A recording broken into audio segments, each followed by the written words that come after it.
Hey, what's up, people? Back again to our YouTube channel, whatever name it is, you give it. It is our YouTube channel. Yeah.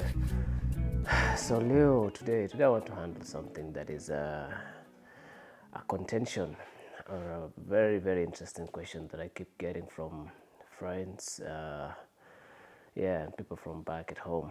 So, the question is, should I come to the West? Should I venture into the West? Should I leave my source of income, my employment, and come to the West and try life out there? And my very answer is a simpler one is it is highly, uh, there's no direct answer to that. There's no direct answer. I won't give you a direct answer to that. But the situations can vary so much, from a straight no to a straight yes to it depends, still depends on your situation. So I will highlight a few scenarios for you without taking time, and I'll tell you why I would side with no or side with yes. So here are the scenarios. Uh, you just finished high school. You have not had much experience.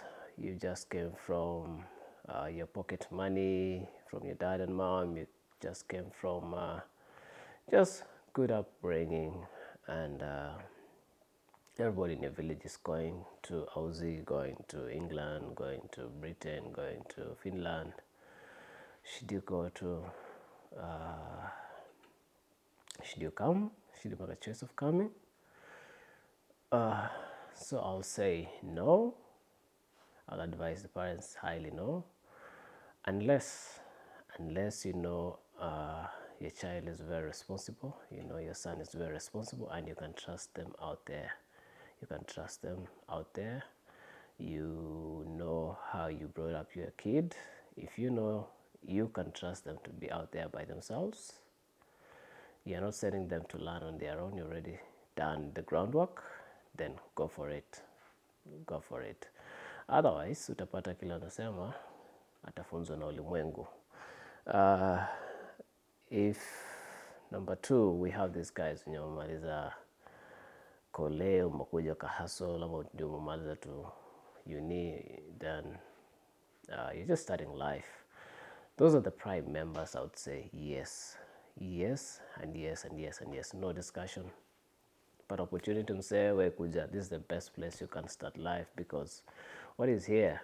What is his employment? And that is what you're looking for. But then there are those people who are very keen into what they want. You, for a very good example, you're born in a family of doctors. Your dad is a doctor, your mom is a doctor, you're an accountant. Like, you're so into progressing your career.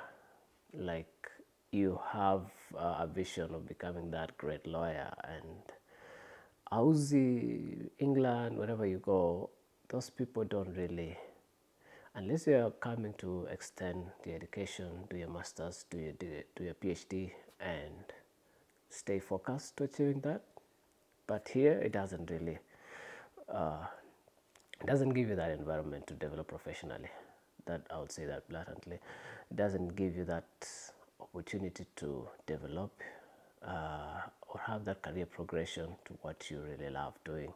So you might find that if you get the opportunity back at home after your union, you've hustled before, because they are very, very wise people who start even practicing their careers, whether it's law, whatever it is, even before they finish uni. And by then, by the time they're finishing uni, people are already working, people already aligned to some sectors.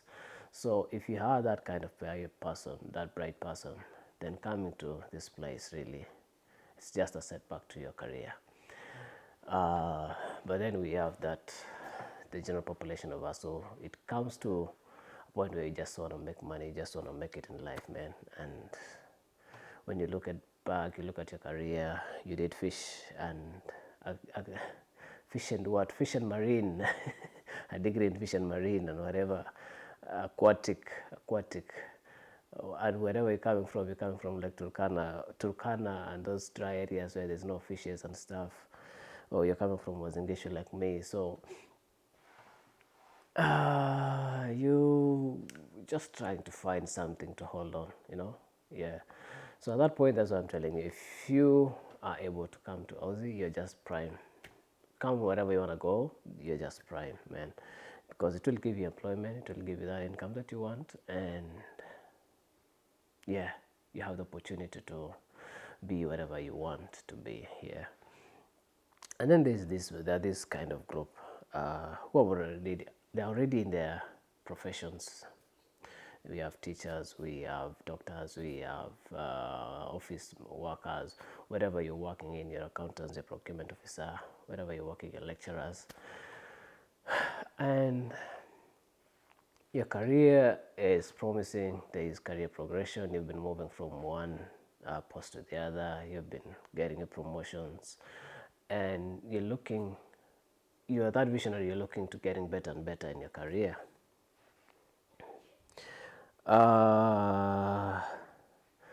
That is one group. This includes those guys who are already in family engagements, they have families, they have kids. You have all that sort of entanglements or attachments at home. This is one group that is very, very tricky. The middle class, mostly is the middle class, because we're always looking for more, don't we? And from the peers that you've had, Nani Amenda, somebody has gone, and they're starting to do well. I would say a measure of doing well is relative. It is very relative. You might be thinking that somebody's doing well by just having, like, whatever I'm driving, whatever I'm building, but I'm at home. But when you look at the whole perspective of life in itself, it's not about money, really. It's about happiness. It's about the quality of life. It's about family. That is the whole perspective of life. Like, are you happy? How's your family? Are you fulfilled? So when we take out money and ask the question, are you happy? That is when very many people realize that, oh, I actually have something that somebody else doesn't have. And that is what that we people outside here do actually lack. The aspect of, are you fulfilled by what you're doing? Are you happy? Everything that you have, do you feel contented? How's your family? Are you happy with your family? Those are some of the things that we out here don't get to enjoy as much as people out there at home get to enjoy. Because a very good example I'll give my life right now is that I would go probably 3 or 4 nights not being at home.